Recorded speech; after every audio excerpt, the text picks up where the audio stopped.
Technique को पहले पुराने समय में हम लोग यूज करते थे टीवी, वीसीआर या जो है विंडो में, ठीक। अर्थात जो हमारा पहले पीसी सेटअप आता था तो उस पीसी सेटअप में इस तरीके से होता था और यहाँ पे स्क्रीन होती थी। इस स्क्रीन के अंदर का मटेरियल रहता था, उसी में इसको फिट किया जाता था। तो इससे सबसे पहले आएगा पिन। पिन आता है तो पिन में हम लोग सबसे पहले यहाँ पे इसका टीबी रहेगा। टीबी मतलब टर्मिनल ब्लॉक या टर्मिनल बॉक्स हो सकते हैं। तो पिन को हम इसमें सेटअप कराएंगे। तो जब पिन आ जाएगा, इसका पिन में सप्लाई आया, सप्लाई के बाद हमारा दूसरा स्टेप है बेस। क्योंकि कोई भी आप पढ़ाई करिए या कुछ भी इक्विपमेंट यूज करिए तो उसका बेस होना जरूरी है, बिना बेस के कुछ नहीं होगा। तो हमारा सेकंड स्टेप है बेस। बेस के बाद हम फिर आगे बढ़े तो हमारा आ रहा है कंट्रोल ग्रिड। कंट्रोल ग्रिड, ठीक। तो इस कंट्रोल ग्रिड आएगा तो इसके बाद हमारा आ रहा है फिलामेंट। फिलामेंट होता है कांच का बना हुआ, जैसे बल्ब होता है 10 रुपए वाला, उसके अंदर तार लगा रहता है, एक बार इधर कर दो तो आगे पीछे करता है ना। तो फिलामेंट हो गया। तो फिलामेंट पे जब फोकस पड़ता है तो लाइट पड़ती है, तो फिलामेंट की डायरेक्शन कहां पे आता है? स्क्रीन पे आता है।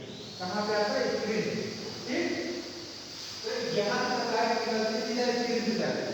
तो फिलामेंट के माध्यम से यहां ये हो गया हमारा फिलामेंट, ठीक। फिलामेंट के ऊपरी सतह को हम क्या बोलते हैं? कैथोड बोलते हैं, ठीक। फिलामेंट के ऊपर जो दूसरी सतह होती है उसको कैथोड बोलते हैं। अब जैसे ये है फिलामेंट, फिलामेंट की ऊपरी सतह यही है, ये वाली, इसको बोलते हैं कैथोड। कैथोड के ऊपर है कंट्रोल ग्रिड। कैथोड के ऊपर है कंट्रोल ग्रिड। कंट्रोल ग्रिड का मतलब अर्थात लाइट कम ज्यादा हो ना पाए, यानी उसका वेरिएशन ना हो, एकदम फिक्स पॉइंट पे जाए।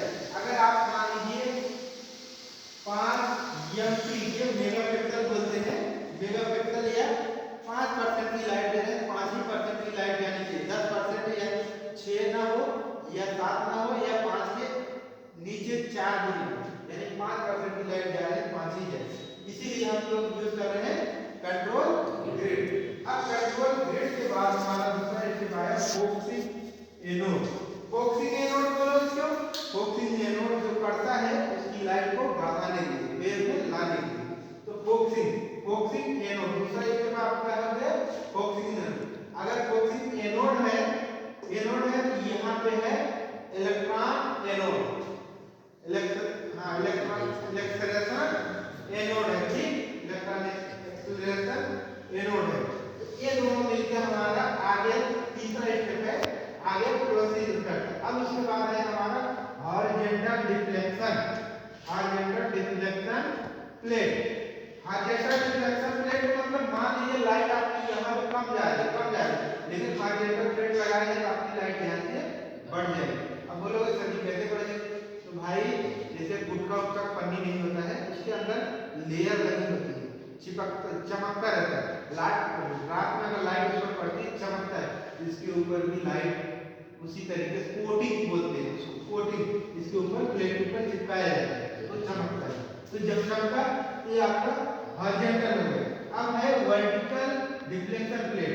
अगर मान लीजिए यहाँ पे लाइट ज्यादा है, अब हमको आगे फोकस बढ़ाना है, हमको उतना नहीं चाहिए, इसलिए हमने यूज किया है वर्टिकल डिफ्लेक्शन प्लेट।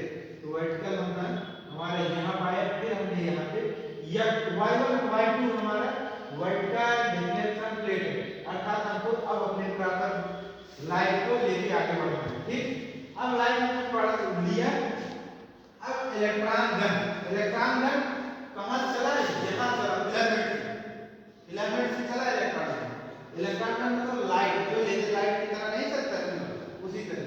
तो यहाँ से लाइट हमारा इलेक्ट्रॉन गन के माध्यम से यहाँ पर आया। अब देखिए हमने बोला एक्वायर्ड कोटिंग, यही होती है इसके सतह पे, ये वाली जो कि हमने डॉट बनाया है, ये वाला यही है कोटिंग। इसके ऊपर जब आएगा ये चमकेगा, क्या चमकेगा? लाइट चमकता है। जब लाइट चमकेगा पूरी लाइट चमक जाएगा। ये लाइट कहाँ पे जाएगा? स्क्रीन पे। डिस्प्ले वेव फॉर्म, अर्थात आपका फाइनल आउटपुट जिसको बोलते हैं, फाइनल आउटपुट